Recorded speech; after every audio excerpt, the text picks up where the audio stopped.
नमस्कार मित्रांनो, GSIT सोल्युशनमध्ये आपले सर्वांचे स्वागत आहे। मित्रांनो बघा, नाशिक महानगरपालिका जे आहे या नाशिक महानगरपालिकेमध्ये सरळ सेवा पद्धतीने भरती आलेली आहे आणि याच्यामध्ये पद कोणकोणती भरली जाणार आहे ते बघा। गट क ची पद या ठिकाणी भरली जाणार आहे आणि एकूण पदांची यादी आणि पदांची नावे। सहाय्यक अभियंता विद्युत गट क च पद आहे, 3 पद भरली जाणार आहेत। सहाय्यक अभियंता स्थापत्य 15 पद आहे। त्याच्यानंतर सहाय्यक अभियंता यांत्रिकी 4 पद, सहाय्यक अभियंता विद्युत 7 पद आहे। स्थानिक कनिष्ठ अभियंता स्थापत्य 46 पद, कनिष्ठ अभियंता यांत्रिकी 9 पद आहे। कनिष्ठ अभियंता वाहतूक त्याची 3 पद आहे। सहाय्यक कनिष्ठ अभियंता स्थापत्य 24 पद, त्याच्यानंतर सहाय्यक कनिष्ठ अभियंता विद्युत 3 पद आणि त्यांचं तुम्हाला इथं पे स्केल देखील देण्यात आलेला आहे। मित्रांनो, आपल्याला ऑनलाइन अर्ज करण्याची तारीख जी आहे ते 10/11/2025 पासून ते 1/12/2025 पर्यंत आपण ऑनलाइन ॲप्लिकेशन करू शकतो। त्याचबरोबर खुल्या प्रवर्गासाठी 1000 रुपये इतकं परीक्षा शुल्क असणार आहे आणि मागास प्रवर्ग व अनाथ प्रवर्गासाठी 900 रुपये इतकं परीक्षा शुल्क असणार आहे।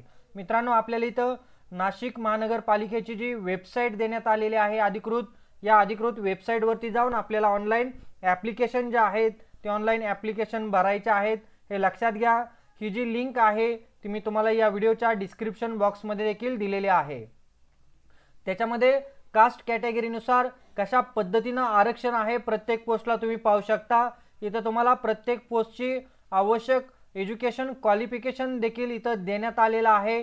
तर बघा, ही जी भरती आहे ती चांगल्या पद्धतीची भरती नाशिक महानगरपालिकेमध्ये आलेली आहे आणि गट क जे संवर्ग आहे त्या संवर्गातील इथं वेगवेगळी पद आहेत, ती पद भरली जाणार आहेत। त्याच्यामध्ये इथं डिटेल माहिती दिलेली आहे की तुम्हाला कोणत्या पोस्टला किती जागा आणि आरक्षण आहे ते इथं काही बेसिक माहिती देण्यात आलेली आहे। बघा, आपल्याला इथं वयोगट जे आहे ते वयोगटाचा तक्ता देण्यात आलेला आहे। किमान वयोमर्यादा 18 वर्ष आहे। त्याच्यानंतर कमाल वयोमर्यादा राखीव खुला गटासाठी 38, मागासवर्गीय अनाथ त्यांच्यासाठी 43, त्याचबरोबर प्रावीण्यप्राप्त खेळाडूंसाठीची देखील 43 वर्ष, दिव्यांग माजी सैनिक यांच्यासाठी 45 वर्ष इतकी वयोमर्यादा देण्यात आलेली आहे। मित्रांनो, हे इथं लक्षात घ्या। तर बघा, हे काही बेसिक सूचना देण्यात आलेल्या आहेत आरक्षणाच्या संदर्भातल्या। ही PDF जी आहे ती PDF मित्रांनो मी तुम्हाला या व्हिडिओच्या डिस्क्रिप्शन बॉक्समध्ये दिलेली आहे, तर तुम्ही ती PDF पाहू शकता। आणि सगळ्यात महत्त्वाचं म्हणजे इथं तुम्हाला परीक्षा शुल्क वगैरे ऑनलाइन पद्धतीनेच भरायचं आहे आणि जी परीक्षा आहे ती परीक्षा मित्रांनो तुमची ऑनलाइन पद्धतीने होणार आहे। फॉर्म भरत असताना आपल्याला सर्व डॉक्युमेंट या ठिकाणी अपलोड करायचे आहेत।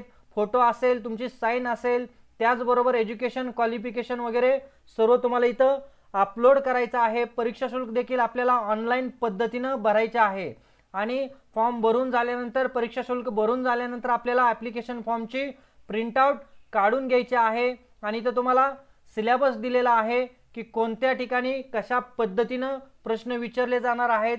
एकूण बघा, सगळ्याच पोस्टसाठी 200 मार्कांची परीक्षा घेतली जाणार आहे।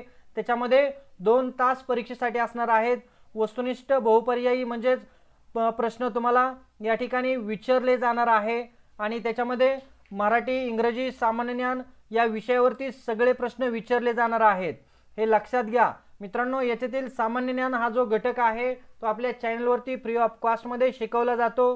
त्यासाठी तुम्ही अजूनपर्यंत आपल्या चॅनलला लाईक, सबस्क्राईब आणि शेअर केलं नसेल तर प्लीज आपल्या चॅनलला लाईक करा, सबस्क्राईब करा आणि सगळ्यात महत्त्वाचं म्हणजे बेल आयकॉनचं बटन दाबायला विसरू नका, म्हणजे असेच माहितीपूर्ण नवनवीन व्हिडिओ सर्वात अगोदर तुमच्यापर्यंत येतील। तर भेटूया अशाच नव्या माहितीबरोबर। जय हिंद, जय महाराष्ट्र।